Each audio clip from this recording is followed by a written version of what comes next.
Good afternoon, everyone. I'm going to get started. It is 12:30. If you're watching live, I hope you had a really nice weekend. My name is Katie Jacobs. I work with HR leaders at the CIPD, and I've been hosting our coronavirus webinar series. In this session, we're going to be talking about people managers, how HR can best support them during this weird time and beyond, and what COVID-19 could mean for the future of how we manage people. Joining me today to discuss this topic, a really great panel. We've got Peter Cheese, CEO of the CIPD.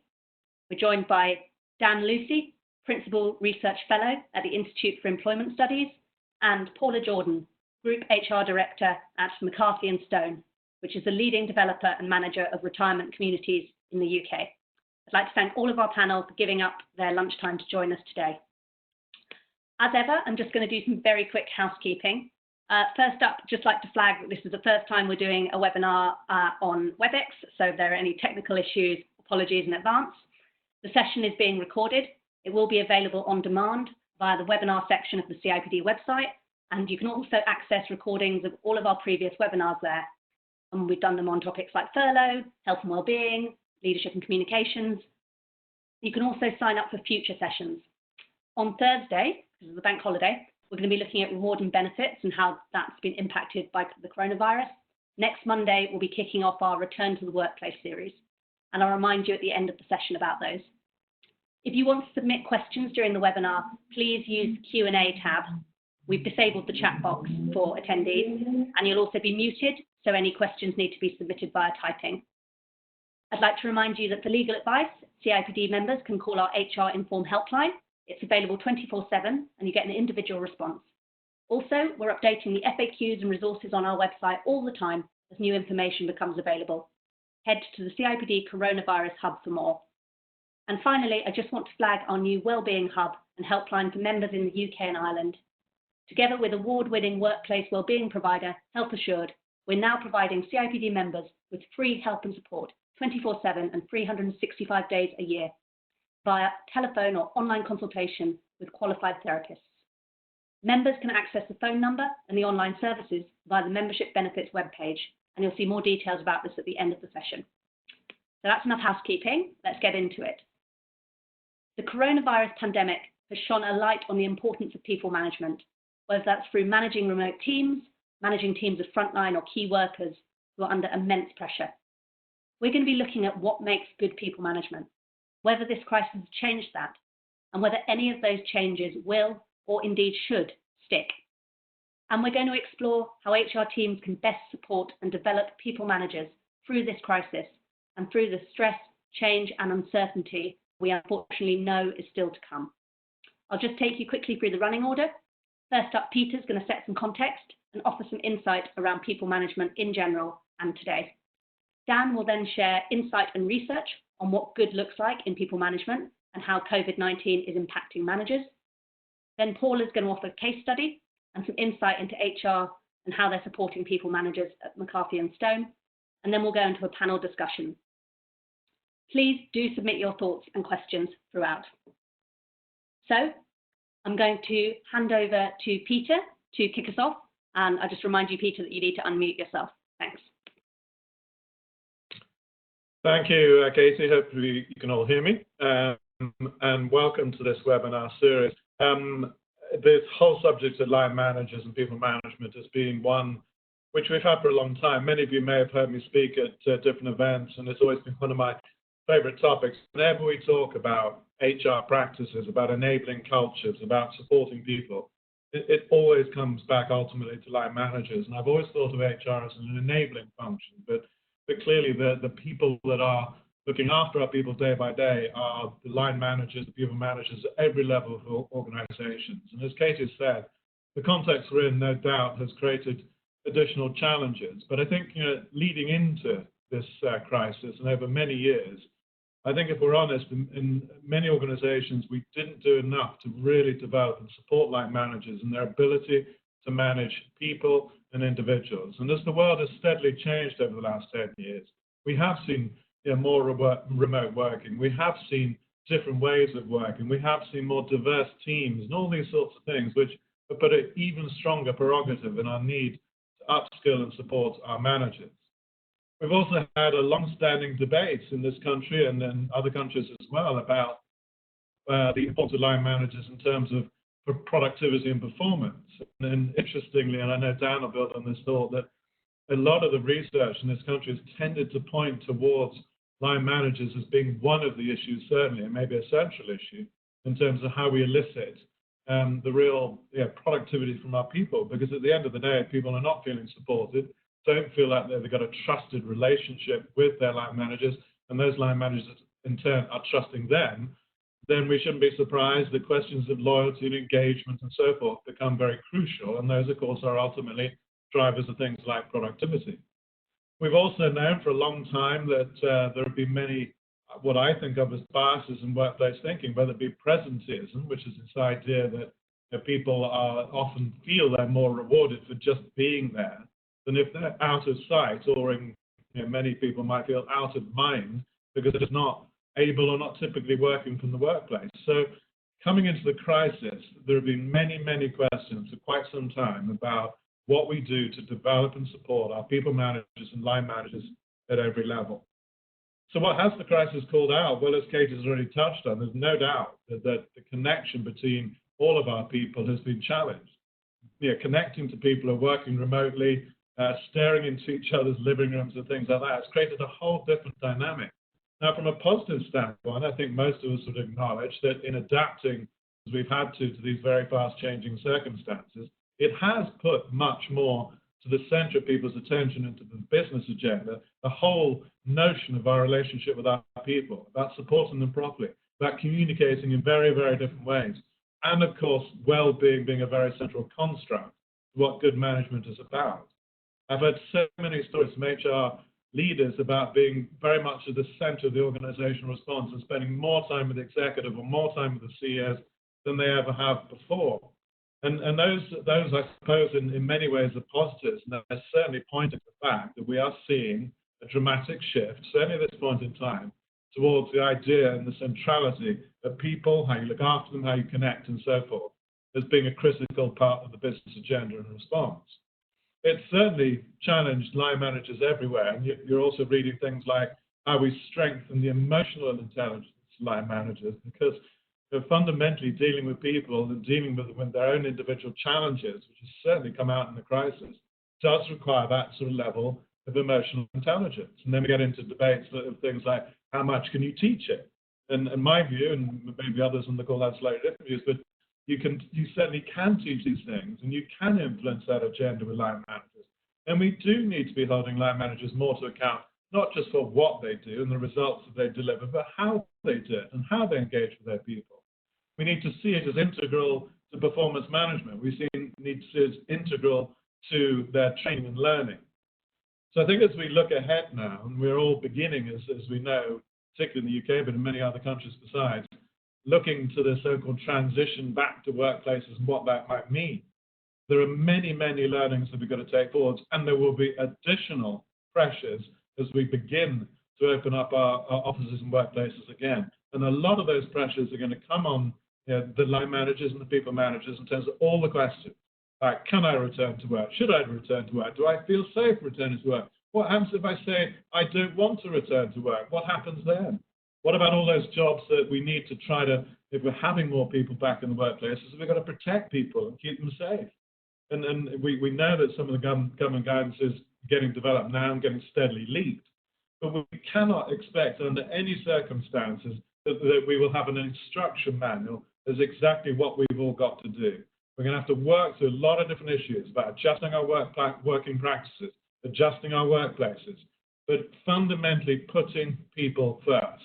And that, of course, is a responsibility we have through our profession, but it will very much, as it has been for a while now, landing on the shoulders of all of our line managers and all of our people managers. So as we think about transitioning back into our workplaces and what will happen in the coming months, becomes an even stronger imperative in our view to train managers, to think about how to even reinduct people back into what will be different working practices and different things we expect them to do in a workplace. How do we make sure that we're being fair across many different dimensions? If we've got people who are coming back from furlough and then people who've been working all the time and maybe felt have had an increased workload. How do you balance these things? And how do we also make sure, as I said, that people feel that they have a choice and that they're not being forced to do things they're not comfortable with? And their first protocol, and I think rightly, will more often than not be to their own line manager, their own team manager. And that's why we've got to really focus now on all of the planning across all these different dimensions about, as we begin to unwind the restrictions and ease the restrictions we've been living with for what is now coming to its 6th week, that we really do think about our people managers and how we train them effectively. So to conclude, from my perspective, I think that we've seen this debate about line managers, the importance of their ability to manage effectively, to make sure that they're being inclusive in how they work, make sure that they're understanding well-being and all these other ideas, and that this crisis undoubtedly has been a huge catalyst for all of that. But we have a real responsibility in our profession to make sure that we are enabling those line managers and people managers to be effective. We're training them, we're supporting them, but also in the right ways, holding them to account in terms of what they deliver, but also how they deliver it.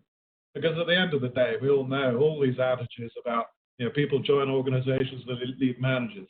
We know that productivity is so much driven by the trusting relationship that they have, obviously to their direct managers, but all the way through the organization. We talk about culture change. We talk about managing change, all those sorts of ideas. And so much at the end is about how to support the line managers to be integral to all of that thinking. So I think this is a really, really important session at a really important time. And I'm certainly looking forward to hearing more from Dan and Paula. So Katie, on that note, I'll hand it back to you. Thank you so much, Peter, for setting the context so nicely there. I'm going to hand over to Dan from IES, who's going to take us through what some of the research and insight says. I've known Dan for a number of years, and he's, in that time, carried out a lot of really fascinating research about line managers and how the expectations and feelings of that group have changed. So, Dan, I'm going to hand over to you, and remember to unmute yourself, please. Thank you, Katie. That's a fantastic introduction from Peter. I couldn't agree more with many of the things you said already. I thought I'd address kind of 3 questions today, really. What is good line management? Is line management different at the moment? And how might it be different in the future? And what I thought I would do is just offer some thoughts and reflections and some insights from research. And hopefully that will kind of prompt some thoughts of your own and some reflections too.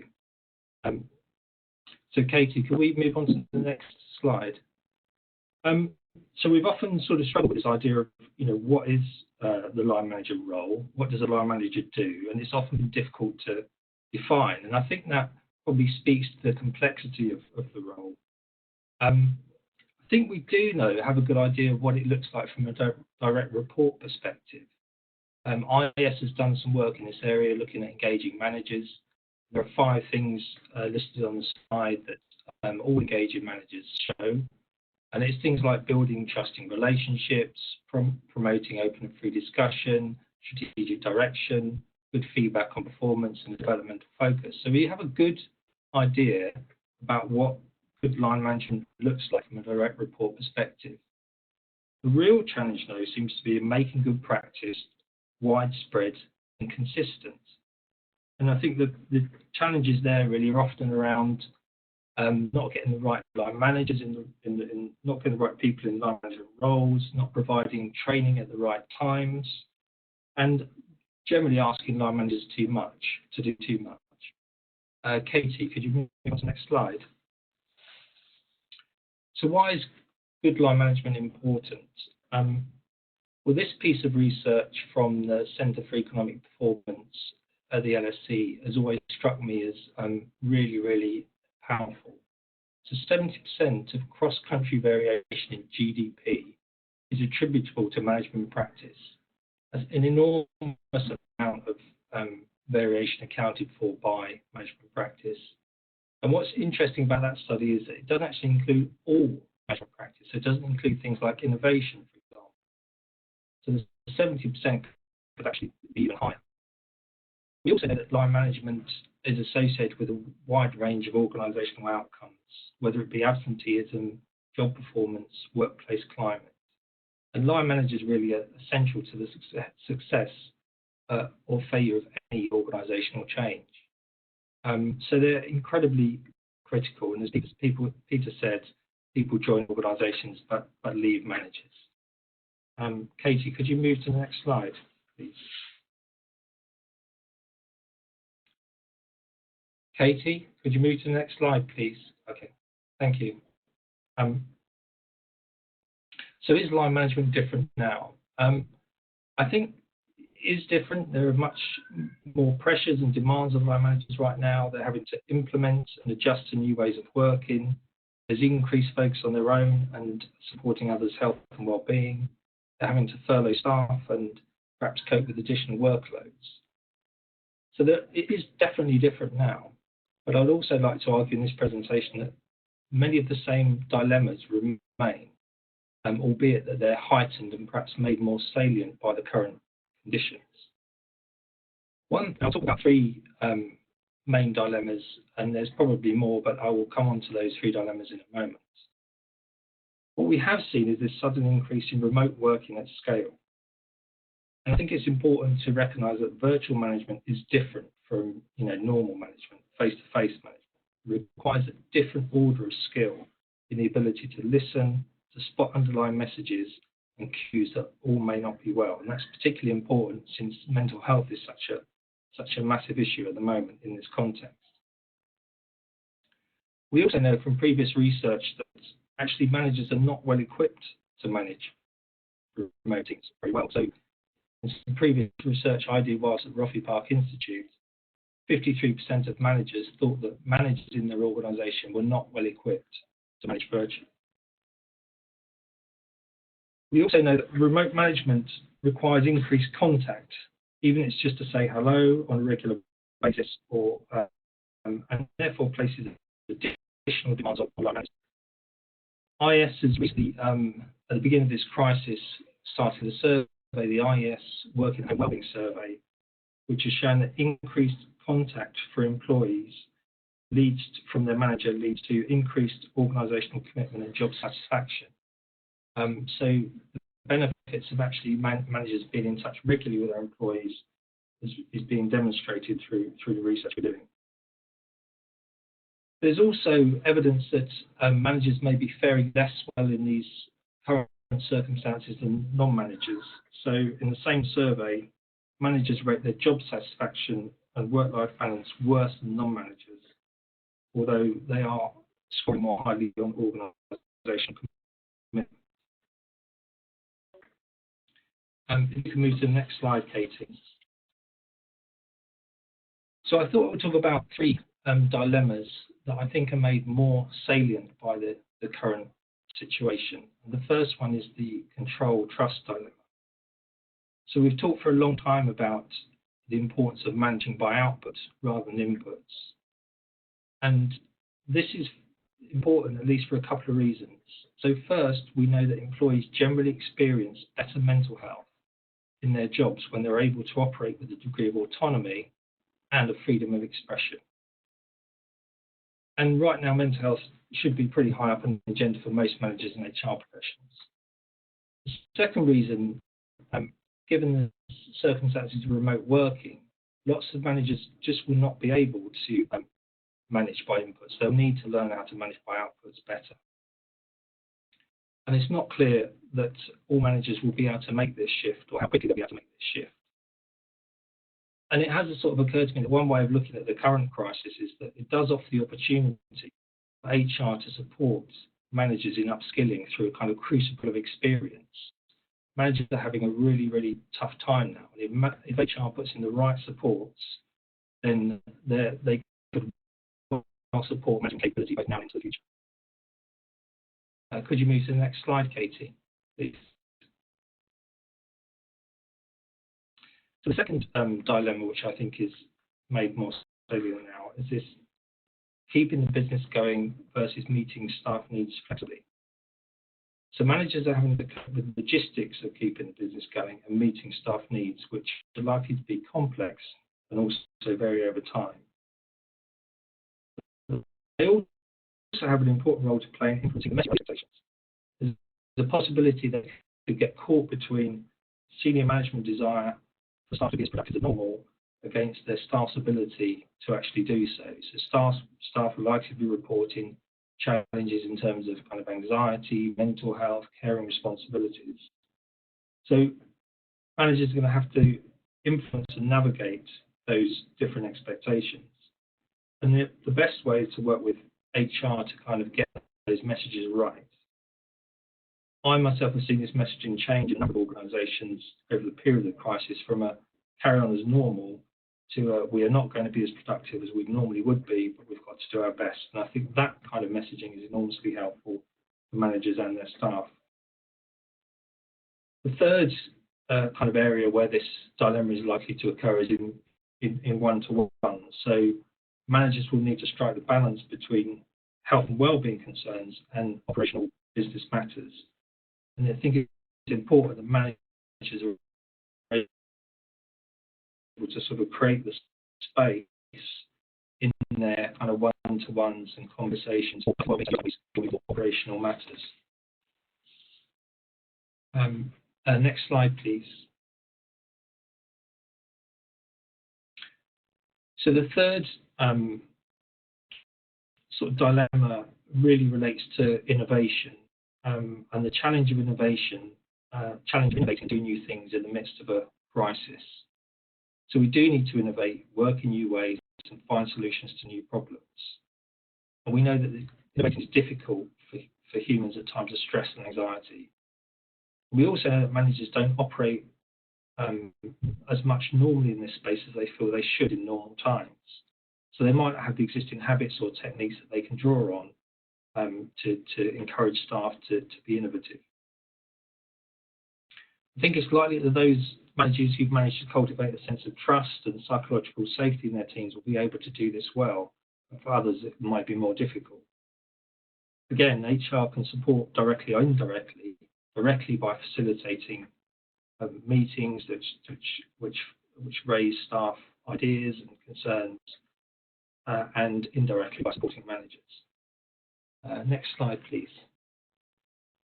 So looking to the future, a few things to consider.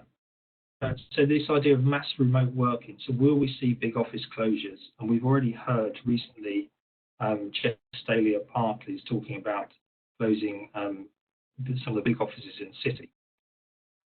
I think this is possible, but I think there is a risk there that we introduce new ways of working without a period of reflection on the human dimension. So I think HR can play a role here, a proactive role in trying to understand when we get towards the end of this crisis, what has worked well, what has worked not well, when do people benefit from working remotely, when do they not, and trying to sort of frame a sort of policy and approach based on that informed understanding rather than a knee-jerk reaction. I think it's also maybe more likely that we might not see mass remote working, but we might see more people request to work remotely more often. And I think after this crisis, it's going to be difficult for businesses to say no to that. But we're going to make that a productive reality when we need to upskill managers to be able to manage remotely well. So will there be more flexible working? So by this I mean, will we see more people working different hours, compressed hours, part-time, different hours? I think we'd like to see more requests for that type of working, but and again, I think it would be difficult for organisations to turn that down. I think we also have to recognise that the biggest barrier to flexible work has never really been technology. It's always been cultural, in particular, whether senior leaders role model flexibility.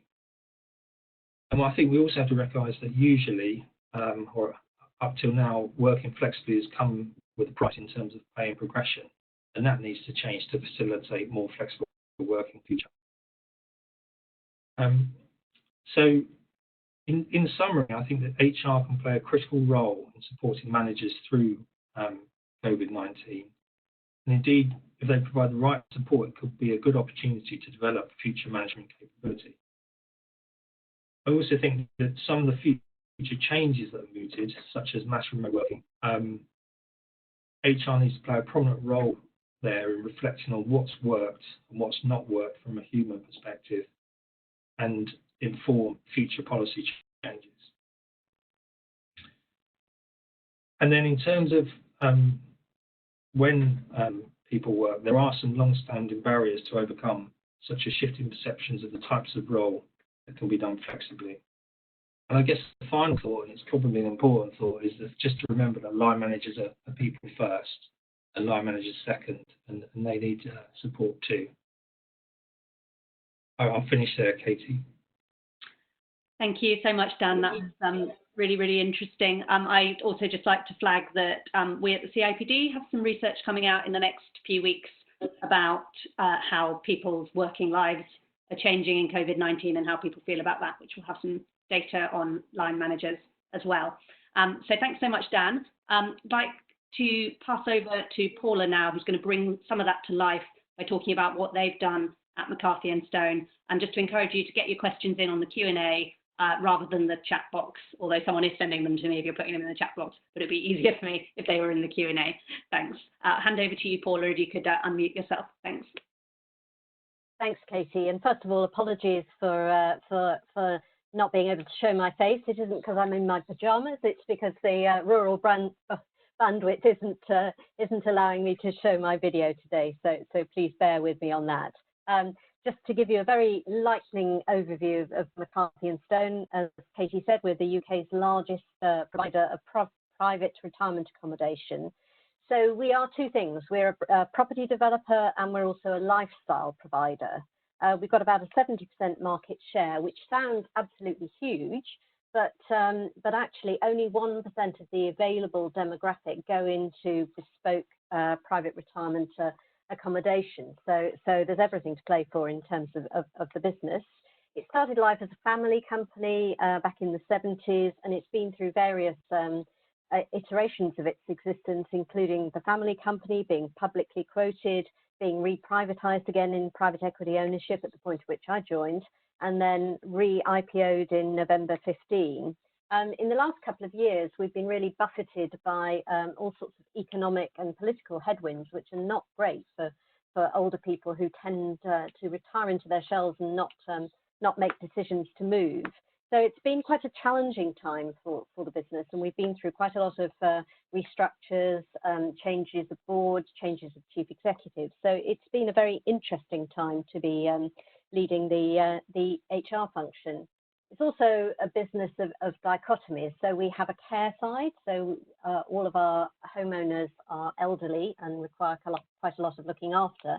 We're also a profit-making organisation first and foremost. So our business is designed to deliver good shareholder value for our investors. So many dichotomies in the way we operate.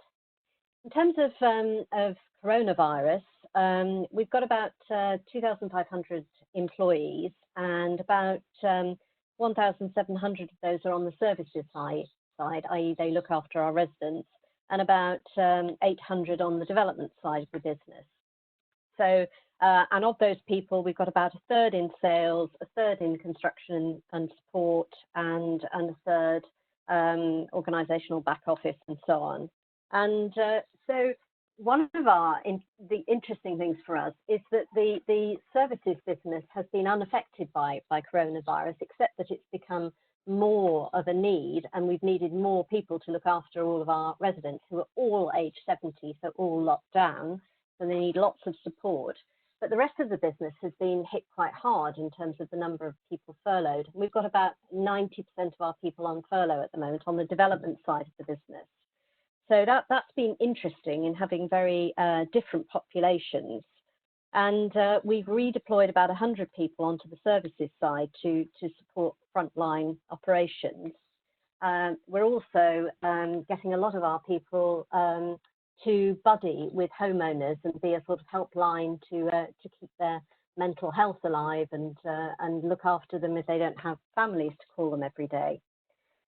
So in terms of how we've worked with those groups, we've offered a lot of guidance to line managers. And at the beginning of this, I felt that I was perhaps trying to teach our line managers to suck eggs too much in terms of do this, do that, this is what you should do with your furloughed workers, this is what you should do with your retained workers. And I was a little nervous, in all honesty, about putting out guidelines about frequency of contact and how to talk to people and the top 5 NHS mental health points and so on. And actually, what I've found is those things have been incredibly well appreciated. And line managers have sent emails saying, thank heaven that you gave me this guidance, because I wouldn't have been able to think about all that stuff on my own.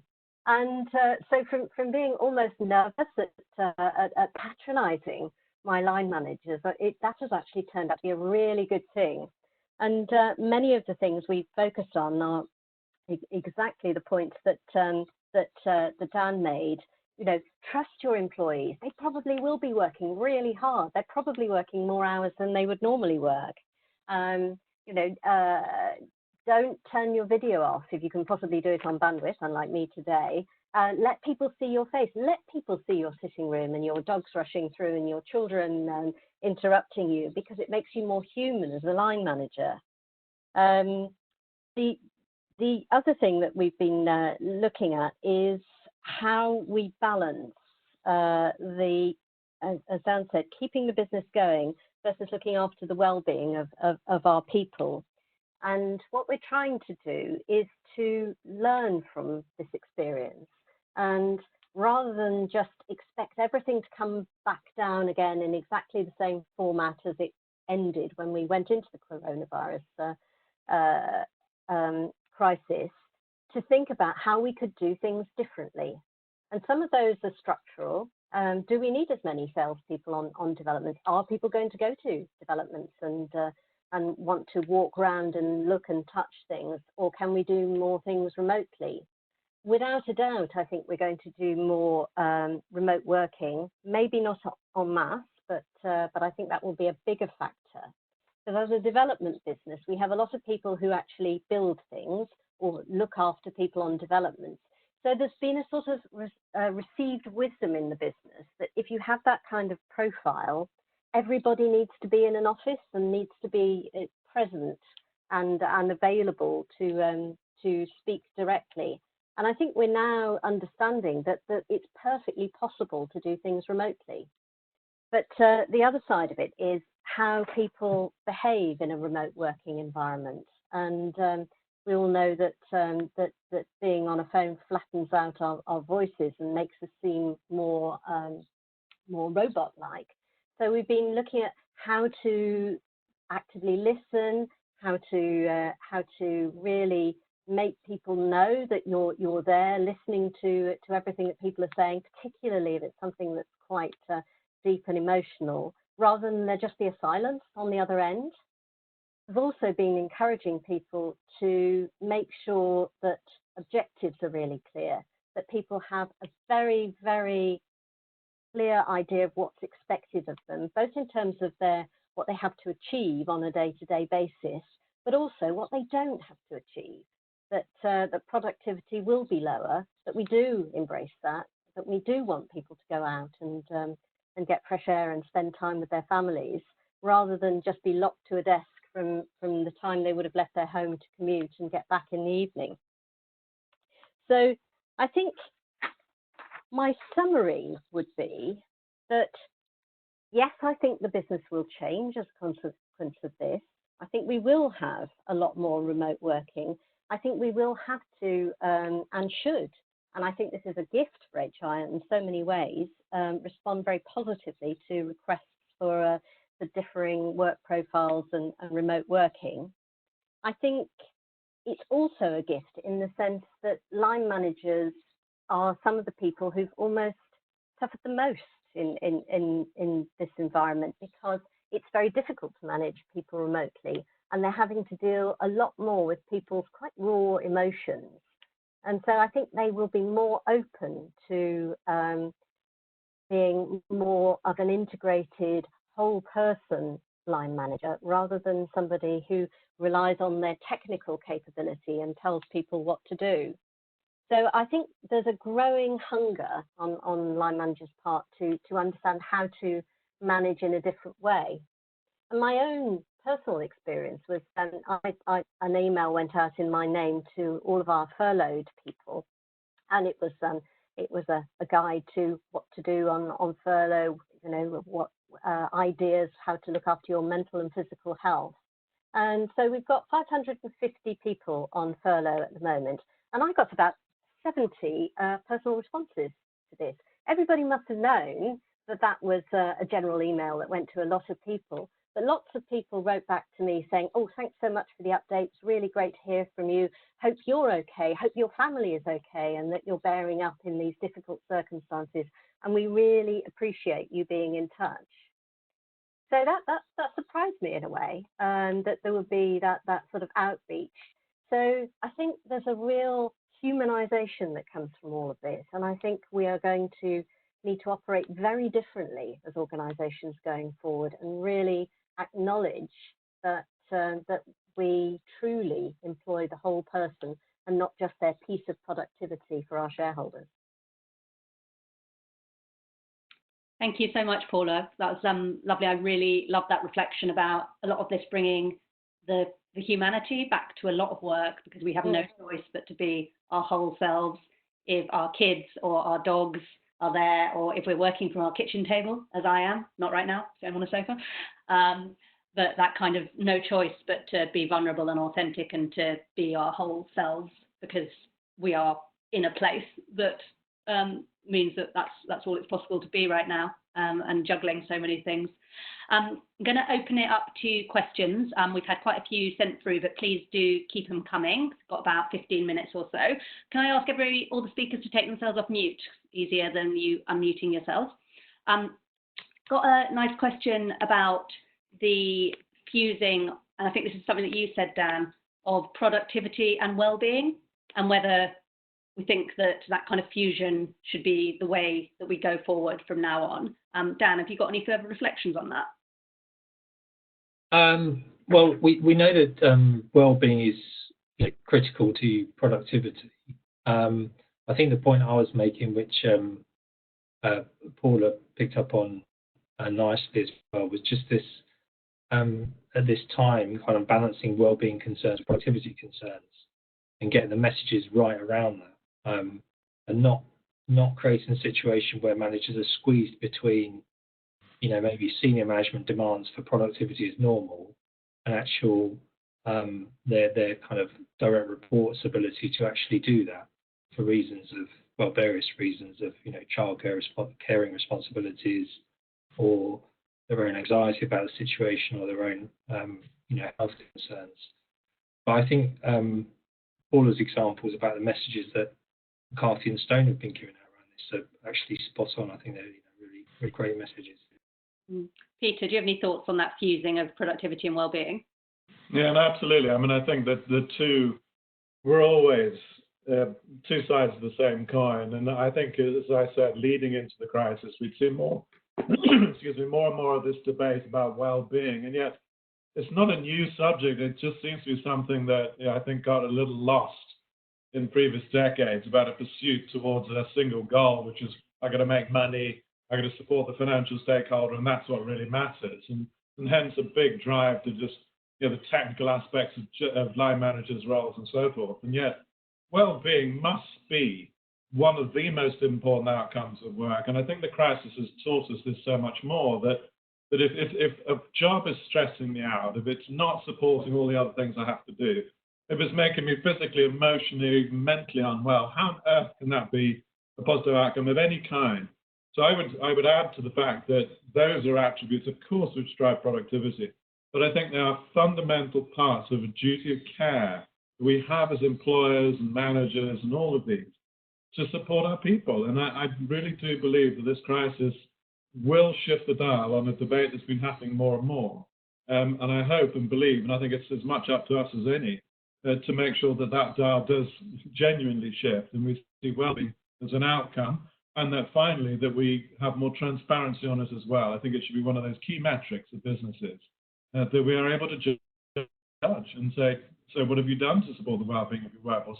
How would you evidence this as one of the most important principles of a good, sustainable and responsible organisation?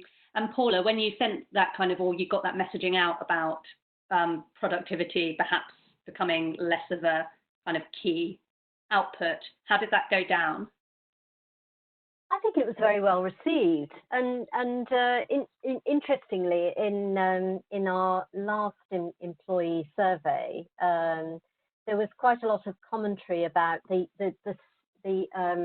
activity of the business seemed to be very much focused around quarterly analyst reviews and productivity in the pure economic sense, and that had become, since we IPO'd, very much the focus of the organisation. All communications were led with that, you know, what the analysts were thinking, what the market was thinking, the share price and all that kind of thing.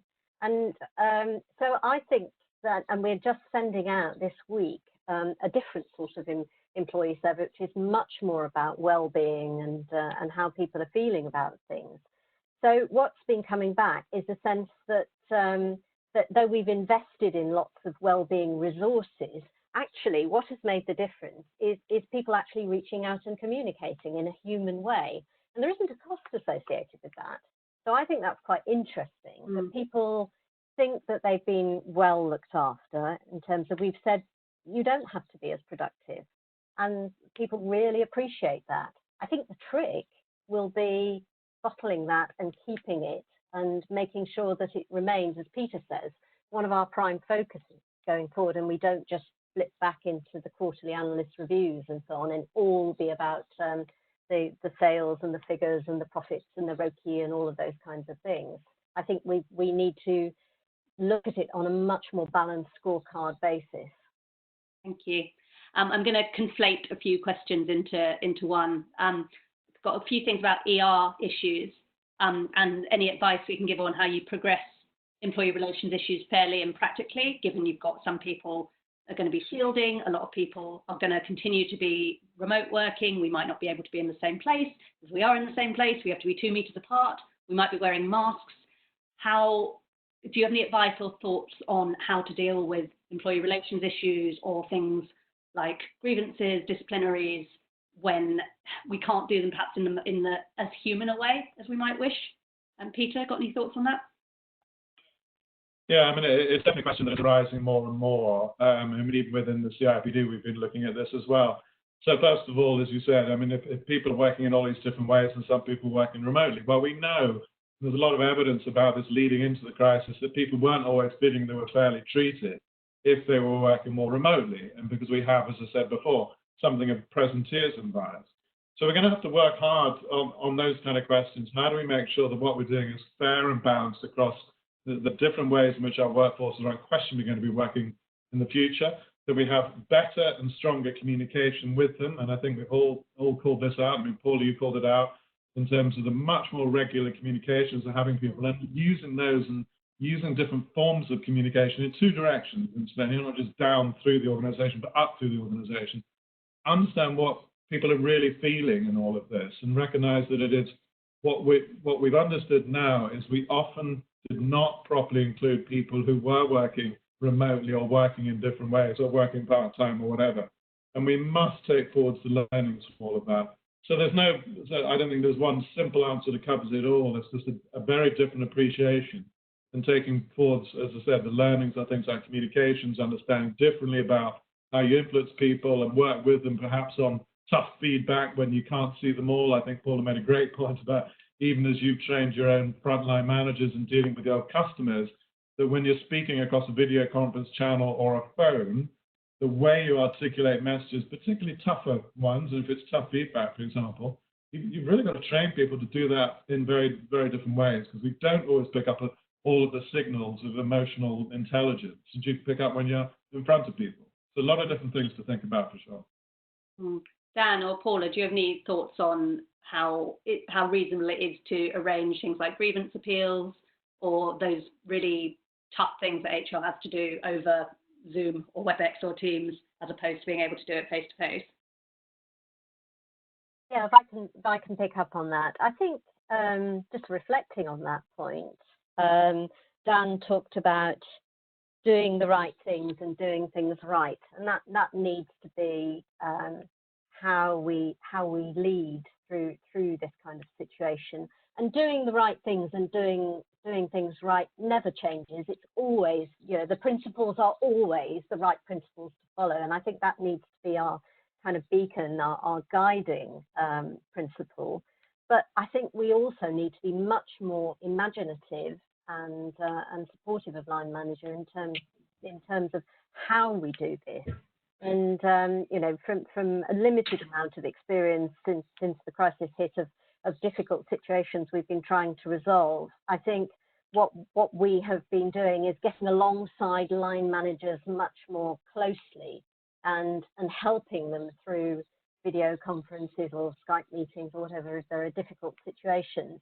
And I think we're going to be in a sort of hypercare phase with line managers while they adapt to these new ways of working. And adapt they will, I'm sure. But I think there's a huge role for HR to train, to hypercare, and then gently to let the reins go when line managers are able and comfortable and confident to do things themselves. Thank you. Dan, a question for you. How can HR effectively and meaningfully assist in strengthening emotional intelligence in our managers? Is it something that we can train, get better at?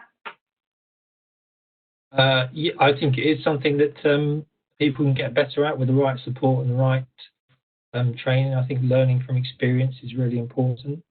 I think that it's something that, as I was saying earlier, I think this is an opportunity in a sort of strange way for HR to support managers to learn and develop through actually quite a difficult, a very difficult situation, through the kind of crucible of experience, as I kind of mentioned.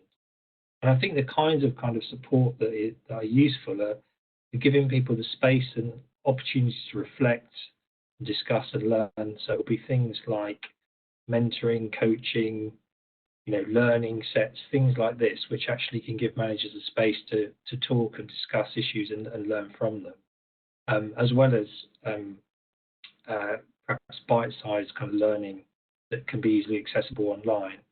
But yeah, I think it's definitely something that they can learn, and I think it's really important that HR supports them in doing that, because we are at a time when there's going to be remote working for seems like quite a while, and it does require a different set of skills.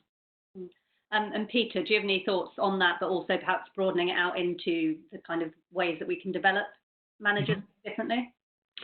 Yeah, no, absolutely. I agree with everything Dan said. And as you said, you can do certain amounts of learning, some of it experiential learning, some of it's coaching, mentoring. But interestingly, as hopefully many of you are aware of on the call, that through the work we've done on our own profession map and thinking about our own profession, at the heart of it, we talked about this idea of core behaviors, which encompasses a lot of what we described. And we've seen a great uptake, and do go to the website, because a lot of it for members is free to access, which is learning. And then it's delivered online, so it's quite sort of different ways of delivering online learning, but it is pointing at these sorts of skills and capabilities also for our own profession. But then I think it is this, as Dan said, is wrapping around that with things like mentoring and coaching and support. And I do believe, as I said in my opening remarks, that you can absolutely develop these skill sets, but it isn't just about sitting in people in front of a lecture for an hour and blasting with a whole bunch of things and expecting them to change, because you have to keep reinforcing the behaviors, is the final point to make. You need to keep encouraging this, supporting people effectively, and seeing it as a vital part of performance themselves as line managers, as to how do they coach and support their own teams, just as much as I said, of what they accomplish in terms of output performance metrics. Thank you. Paula, somebody's asked if you could share a little bit more about the guidance that you used for managers, so the kind of maybe the things you were telling them. Well, we started off with how might it feel, depending on whether you were a retained worker with more to do than you would normally have because people have been furloughed at short notice, or people who are actually furloughed. So a little bit of how might people be thinking? What might it feel like to be experiencing those things? So we did a lot of research, some of which of course came from CIPD, which was very powerful, about people might be feeling lost, or they might be delighted, and not to assume. So start with how people might be feeling, then go through how are you feeling yourself, because I think a large part of the whole emotional intelligence thing is about your own vulnerabilities and authenticity, and making sure that that you're comfortable with yourself before you start trying to help others.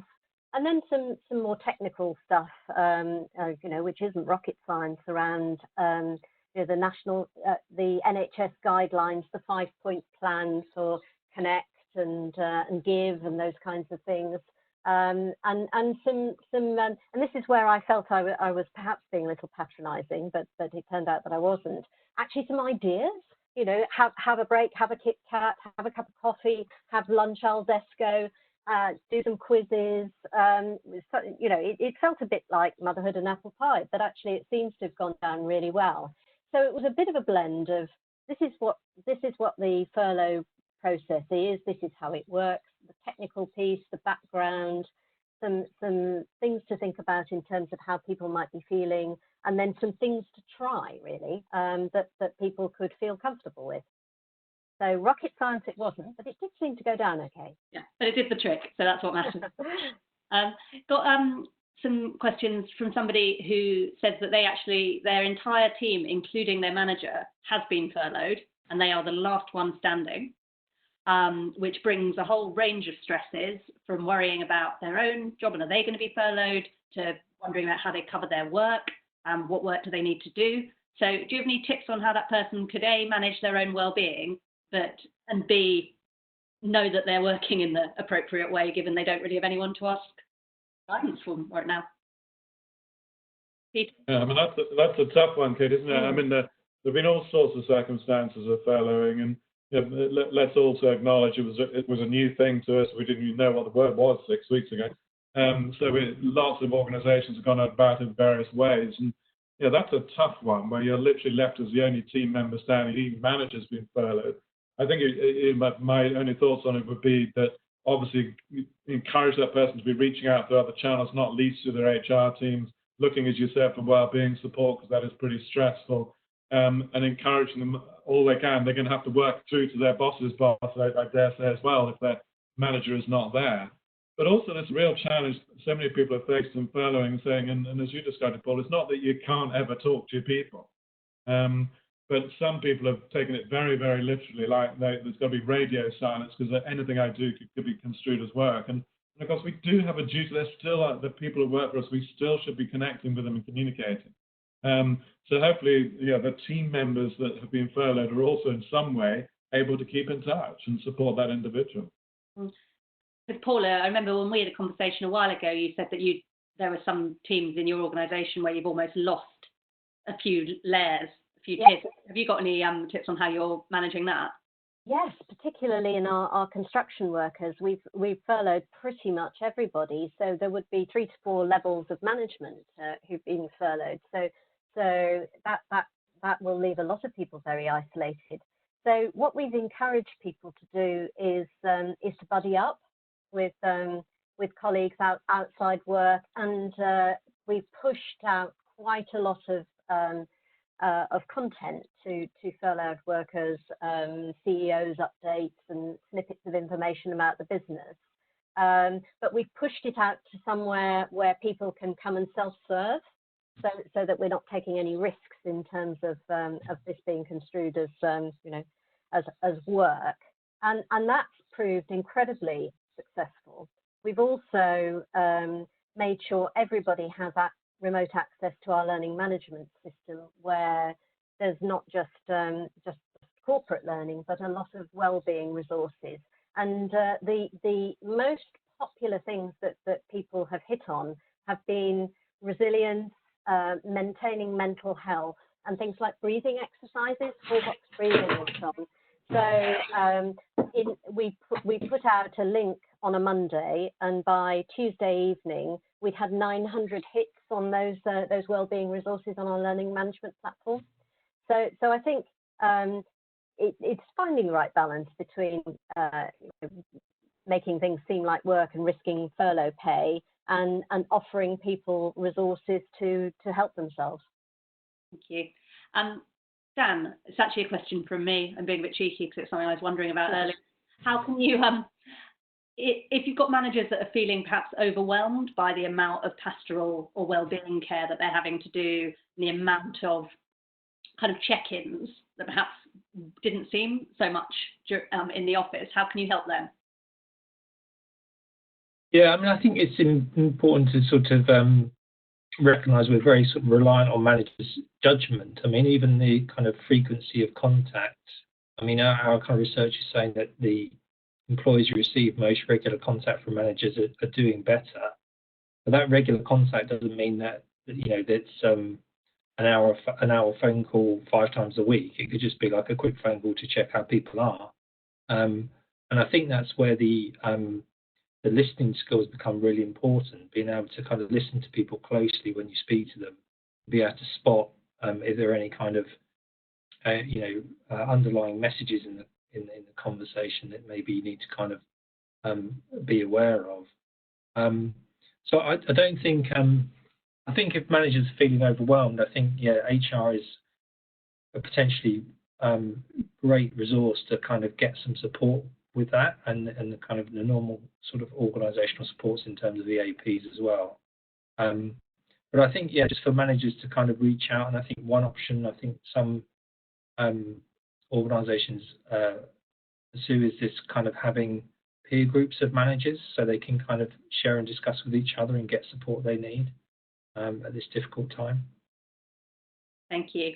I'm going to bring that to a close now. I'm just going to quickly pick up on a couple of questions because I haven't asked them. So we had a couple about return to the workplace, and I'd just like to flag that we're doing a webinar on that on Monday. So we'll park those and we'll pick that up next week. And somebody also asking about, is there a closed group where they can discuss evolving practices, new ways of working emerge? So I'd just like to point you towards the CIPD community. There are various community groups on there that you can join and discuss things. There's some you can do it in confidence in closed groups. So I would advise you to check that out. I'm afraid that's all we've got time for this afternoon. I'd like to thank our panel, Peter, Dan and Paula. You were all brilliant, so thanks for giving up your time. A reminder, the webinar will be available on demand from this afternoon, so feel free to share it with peers and colleagues or even watch it again. The slides will also be available to download from this afternoon. As I just said, our next webinars are going to be on return to the workplace, but also reward. So we're doing reward this Thursday, return to the workplace on Monday. You can sign up for those via the CIPD website. Just check out our social media channels because we'll be posting there as soon as it's able for you to sign up. And a very final reminder about our new wellbeing support for members in the UK and Ireland with a free 24/7 telephone helpline staffed by therapists and provided by award-winning workplace wellbeing provider, Health Assured. So that's it from us this afternoon. Thank you and goodbye for now.